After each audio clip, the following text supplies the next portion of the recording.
السلام عليكم الاخوان والاخوات، كيف راكم؟ كنتمنى تكونوا بخير وعلى خير. وانتم كتشوفوا هاد الفيديو جديده ديال هاد النهار. كيف كنقول لكم ديما، قناه ميس سلمى كتمنى لكم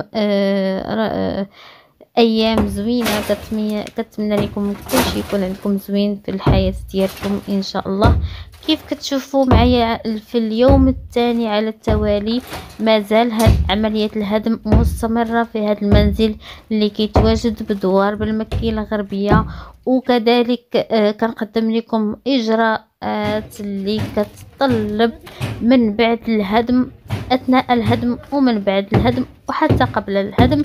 كيف شفتوا معايا في الفيديو السابق، اللي ما شافوش ممكن يرجع يشوفوا، ولكن غنقوم بالتذكير في نفس الوقت في هذا الفيديو. كيف سبق لي وذكرت في الفيديو السابق بأن عملية الهدم كتطلب العديد من الإجراءات ماشي سهلة، باش أنك صافي غادي تهدم وتقول غناخد الساروت.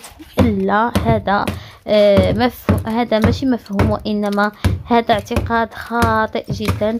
الناس بزاف كيقولوا انا غادي نهدم البيت ديالي، غنمشي نتسلم السوارت وغنمشي للدار ديالي. لا بالعكس، بغيت نقول لكم كاينين اجراءات طويله، وكاين اجراءات اللي خاصها شويه الصبر، وخاصها شويه الجرة، وخاصها شويه ديال التنقلات. يعني خاصكم تكونوا على علم ودرايه بها قبل عمليه الهدم، هكذا باش ما تتزرفوش كيف كنقولوا. كيف كتشوفوا معايا هنايا، هذا المنزل لا زالوا ابنائه في الهدم ديالو، لان ما شاء الله فيه الفوق والتحت ومنزل كبير. يعني كياخد وقت، وحتى البنايه ديالو يعني بنايه ماشي ما مبنيش على خوا، وانما مبني على الصح. شوفوا كيفاش كيضربوا بالمطرقه وما كيطيحش لان البناء ديالو بناء صحيح. الان غنقوم بالتفكير بالاجراءات الاوليه اللي كانت سبق في الفيديو. اللي ما شافش الفيديو الاول انا نذكر الحين بالاجراءات. اول حاجه قبل عمليه الهدم، كيف قلت لكم، كيكون الاعلام ديال المنزل من قبل يعني المقدم او الشيخ اللي في النهار ديال الهدم. خاصو يجي ضروري قبل بدء عمليه الهدم، خاصو يجي وياخذ لك يسجل الاسم ديالك ورقم المنزل والبطاقة الوطنية ديالك، ويقوم بالتصوير ديالك مع المنزل امام الرقم اللي مكتوب على الباب مع البطاقة الوطنية. ضروري خاصها تكون، ولا هو نسى ولا ما جا صورك، خاصك تقول له صورني ضروري مع المنزل والرقم اللي كيكون مكتوب في البيت مع البطاقة الوطنية. يعني من بعد عملية التصوير كيعطيك الامر بالهدم، وهذيك الاثناء كتبدا في الهدم ديالك. يعني على حساب يعني المساحه ديال المنزل، كاين اللي سالها في ثانيه يعني حي القصدير ومشى. كاين اللي طلب لي عمليه ديال 5 دقائق، كاين اللي اكثر بشويه، كاين اللي استمر بحال هذا المنزل هذا استمر في الهدم ديالو 3 أيام.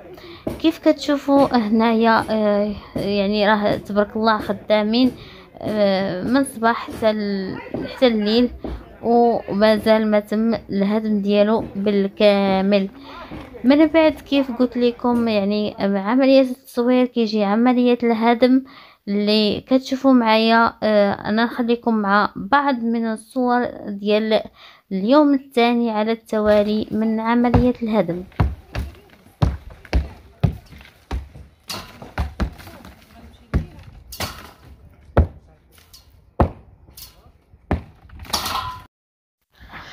كيف كتشوفوا معايا هنايا العمليه ديال الهدم ما زالت مستمره. وكيف كتشوفوا يعني كاين بزاف ديال الخطر اللي ممكن انه بالنسبه اللي كيهدم ولا اللي الماره ولا الناس اللي ساكنه.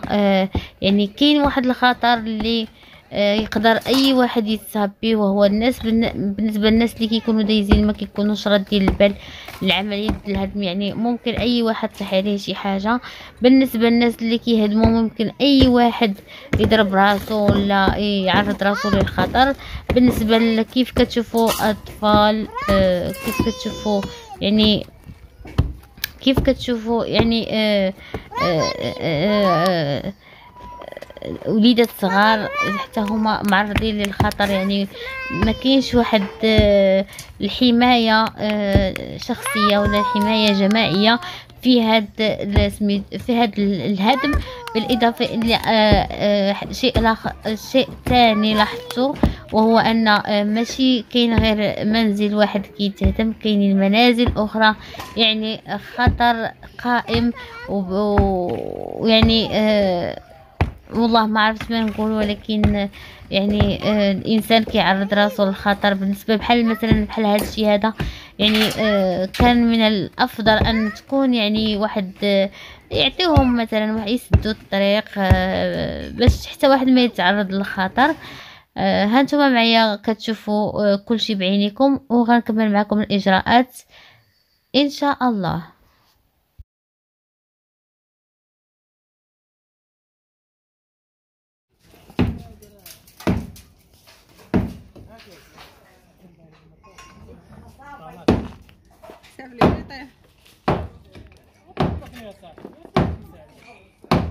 انا قلت لك اجي بغيت نسكرك.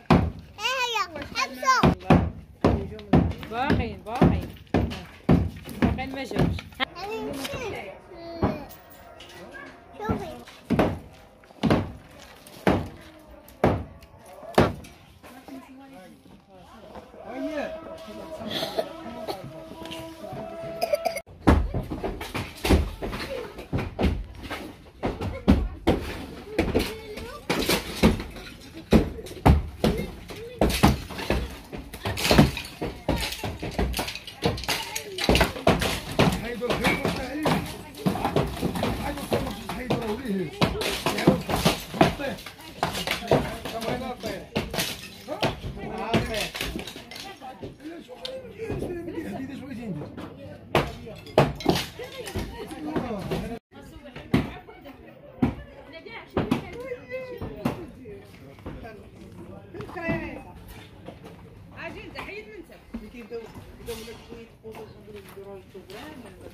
كيف كتشوفوا معايا ما زالت عملية الهدم مستمرة لليوم التالي على التوالي. تكمل عملية الهدم باش نكمل لكم الإجراءات اللي خاصها تكون من بعد عملية الهدم.